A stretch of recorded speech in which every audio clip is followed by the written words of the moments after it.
જય શ્રી કૃષ્ણ ફ્રેન્ડ્સ, આજે 11 છે અને શનિવાર પણ છે. તો હું 11 રહી છું અને બે છોકરાઓ શનિવાર રહ્યા છે. તો છોકરાઓએ તો એનું એકટાણું કરી લીધું છે અને મેં ફરાળ કરી લીધું. એટલે આજની રસોઈનું ને બધું તો પતી ગયું. એટલે સાંજે ડ્રાયફ્રૂટ શેક બનાવવો છે, જે મારા સનને હું દર વીકે એકવાર આપું.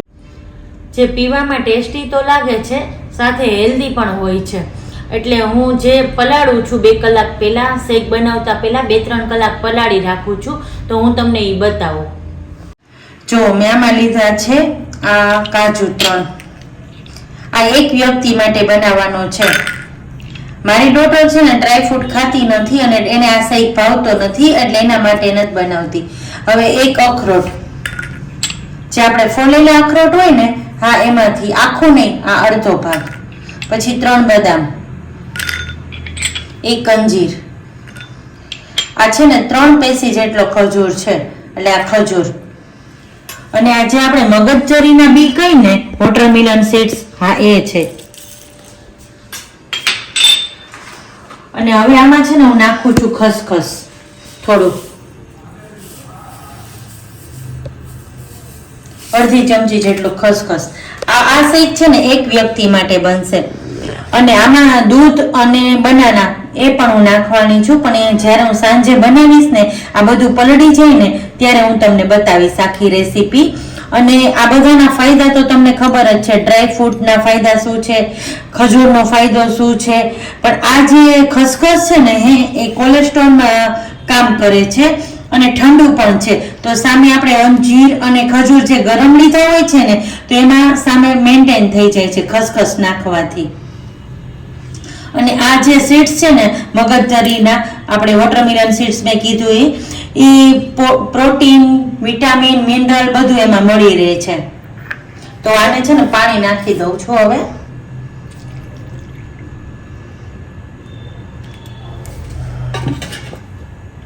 આ બધું એકદમ ડૂબે ને, હા એ રીતે આપણે પાણી નાખવાનું છે. જો આ રીતે મેં વાટકીમાં પલાળી લીધું છે. અને હવે આને છે ને સાંજ સુધી આમને પલળવા દઈશ. જો 5 વાગવાની તૈયારી થઈ ગઈ છે, 5 વાગ્યા છે અને મારે બહાર જવું છે. અને હું ક્યાં જાઉં છું ને એ તમને બતાવું, ચાલો. અને હવે છે ને જો આ બ્રાઉની અમારી છાશ પીવે છે. જો છાશ આપી છે, અત્યારે છે પીવે છે. આ બપોર લંચ ટાઈમે એને આપી હોય છે છાશ. જો હું બહારે જાઉં ને આવી રીતે ડાકુ બનીને જાઉં છું. આવી રીતે 2 કોટનના દુપટ્ટા મેં રાખ્યા છે વારાફરતી બાંધવા.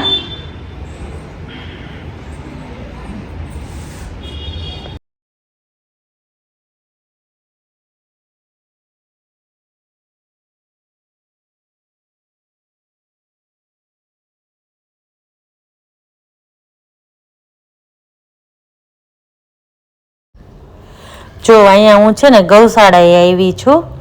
આ ઇસ્કોન મંદિરમાં છે ને આ ગૌશાળા છે. મારે જ્યારે ઘાસ નાખવું હોય ને, ગાયને લીલું નાખવું હોય ને, ત્યારે હું ગૌશાળાએ જાવ જ છું.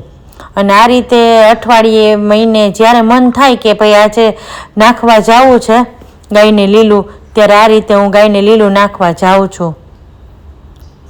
અહીંયા ઘણી ગાયો છે જુઓ, અને ઘણા લોકો નાખે છે ગાયને લીલું.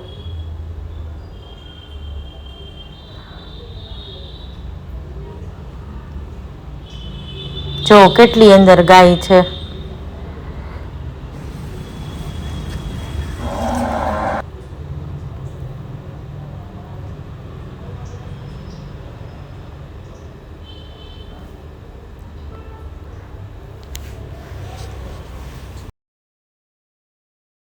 તો ફ્રેન્ડ, તમે જોયું ને હમણાં મેં ગાયોને લીલું નાખ્યું. અહીંયા છે ને ગૌશાળા છે, જે મેં તમને બતાવી. જો આ બધું. અને ગૌશાળાનું નામ છે ગોપાલ ગૌશાળા. મારે જ્યારે લીલું નાખવું હોય ને ત્યારે હું 2 ગૌશાળા જાઉં છું. એક બેડી ચોકડી પાસે છે, જે રાજકોટવાળા હશે એને તો ખબર જ હોય કે ગૌશાળા ક્યાં છે. અને ખાસ હું તમને એ કહું છું કે હું આ શો માટે નથી બતાવતી કે શો ઓફ નથી કરતી કે જો લીલું નાખ્યું ગાયને, પણ તમારે ક્યારેય ગૌશાળામાં લીલું નાખવું હોય વારે તહેવારે આપણે એ કરતા જ હોઈએ, એટલા માટે હું તમને આ શો કરું છું કે આ ગૌશાળા છે અને અહીંયા હું લીલું નાખું છું. જો આ છે ને ઇસ્કોન મંદિર છે રાજકોટમાં, ક્યાં છે એ તો બધાને ખબર જ છે. અને હવે છે ને હું અંદર રાધે કૃષ્ણના દર્શન કરવા જાઉં છું. અંદર રાધે કૃષ્ણ સુભદ્રાજી બધાનું મંદિર છે, એ પણ તમને બધાને ખબર હશે, પણ 11 હોય એટલે હું અચૂક આવું છું અહીંયા, કારણ કે અહીંની રાધે કૃષ્ણની મૂર્તિ મને છે ને અનહદ ગમે છે. જાણે કાનુડો આપણો ભાઈ હોય અને આપણી રક્ષા કરતો હોય ને એવું મને ફીલ થાય છે. તો હું દર્શન કરું અને તમને પણ દર્શન કરાવડાવું. તો ચાલો અંદર મળીએ.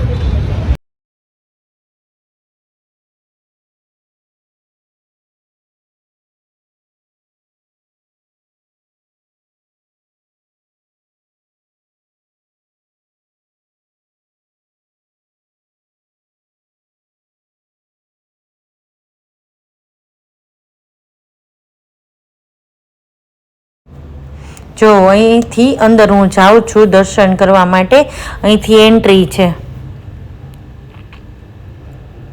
આ મંદિર એટલું સરસ છે, એટલું સરસ છે, એકદમ શાંતિવાળું. જો અહીંયા ભગવાનને પડદો કરેલ છે અને ભગવાનના મુખના દર્શન થાય છે. આ છે રાધે કૃષ્ણ. જુઓ, એકદમ સરસ મુખારવિંદર દર્શન થાય છે. આ છે રામ લક્ષ્મણ જાનકી અને હનુમાન દાદા પણ છે, પણ આ પડદો કરેલ છે ને એટલા માટે દેખાતું નથી, પણ આ મુખના દર્શન છે જે તમે કરી લ્યો. અહીં જો મેં ભગવાનના ગરમ વાઘા લીધા.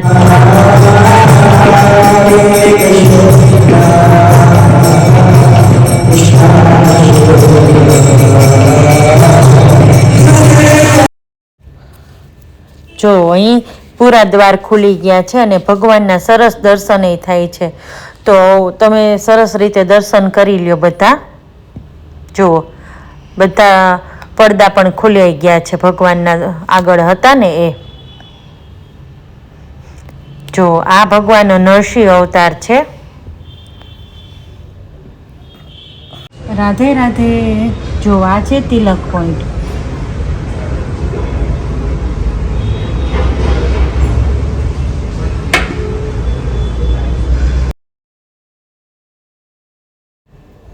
જો હવે હું ઘરે આવી ગઈ છું અને અહીં મમ્મી અને પપ્પા બેય જો આ જીંજરા છે એને સાફ કરે છે. ઓલા વાડીએથી આવ્યા હોય ને એટલે આ રીતના હોય છે. મમ્મી પપ્પા એટલે કે મારા સાસુ સસરા. હવે જો અહીંયા ફરાળમાં હું માંડવી બટેટાની ખીચડી બનાવું છું, કારણ કે આ 11 છે અને મમ્મી પપ્પાને ફરાળ છે. મારા સાસુ સસરા છે મેં તમને બતાવ્યા, એમને પણ 11 છે, તો માંડવી બટેટાની ફરાળી ખીચડી કરીએ છીએ. અમારું છે ને આખું ઘર 11 રહે છે, એટલા માટે આજે ફરાળમાં માંડવી બટેટાની ખીચડી.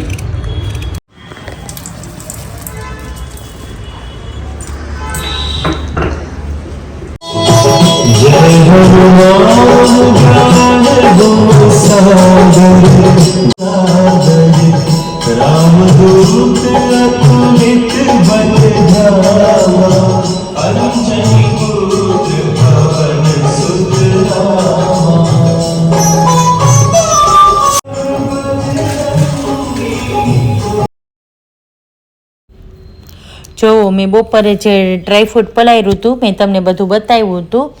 હવે આમાં છે ને એક મેં બનાના લઈ લીધું છે. જો, અને આ અંજીર પણ એકદમ સરસ સોફ્ટ બની ગયું છે. તો અંજીરના બધું ડ્રાયફ્રૂટ એકદમ પલળી ગયું છે. અહીં બે આઈસ ક્યુબ નાખી હતી અને જે કટોરીમાં આપણે પલાળ્યું હતું બધું ડ્રાયફ્રૂટ એ જ કટોરીમાં હું મલાઈવાળું દૂધ લઉં છું, આખી વાટકી ભરીને. જો મલાઈ સહિત મેં દૂધ લઈ લીધું છે અને હવે આને મિક્સ કરી લેવાનું છે મિક્સીમાં. આ શેકમાં છે ને મેં સુગર એડ નથી કરી, કારણ કે ખજૂર અને અંજીર બંનેની જે નેચરલ સુગર હોય ને એ જ રાખ્યું છે. શેક બની ગયો છે અને હવે હું મારા સનને આપી પણ દઉં છું અને અહીં જ હું વિડીયોને એન્ડ પણ કરું છું. તો ચાલો નવા વિડીયો સાથે ફરી મળીશું. આવજો બધાને.